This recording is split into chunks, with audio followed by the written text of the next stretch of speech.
आदाब, मैं हूं वसतुल्लाह खान। थिएटर उन लोगों को सबसे ज़्यादा खलता है जिन्होंने आज तक किसी थिएटर हॉल में कदम नहीं रखा, या रखा भी है तो टिकट ख़रीदे बगैर रखा होगा। शायद इसीलिए ऐसा होता है कि कोई ड्रामा स्टेज होने के 3-4 बरस बाद कोई भी हुमाशुमा किसी फैसला साज के कान में कहता है कि ये ड्रामा नहीं बल्कि दीन व मुल्क व अवाम के ख़िलाफ़ एक साजिश है, और फिर हर तरफ से सदा लगनी शुरू हो जाती है, साजिश साजिश, बंद करो, बंद करो।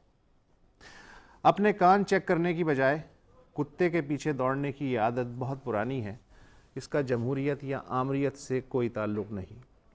यकीनन बाज़ ड्रामे स्क्रिप्ट, हिदायतकारी और अदाकारी के लिहाज से इतने ख़राब होते हैं कि उन्हें तो वैसे ही नहीं होना चाहिए, लेकिन ये फ़ैसला करने का हक़ भी टिकट याफ्ता तमाशाई का है, उन 19 सरकारी अफसरों और क्लर्कों का नहीं जिनमें से बेशतर को थिएटर की राह तक नहीं मालूम। वैसे आज के पाकिस्तानी थिएटर में हो क्या रहा है, थोड़ी देर में थिएटर वालों से यही जानने की कोशिश करेंगे। और आज ही के दिन 192 बरस पहले वो शख्स पैदा हुआ था जिसके बारे में इकबाल ने कहा था, नीस्त पैगंबर व लेकिन दर बगल दारत किताब। तस्करा करेंगे उस किताब याफ्ता बे पैगंबर का भी। कॉल 0800 14455 पे, लेकिन वक्फे के बाद।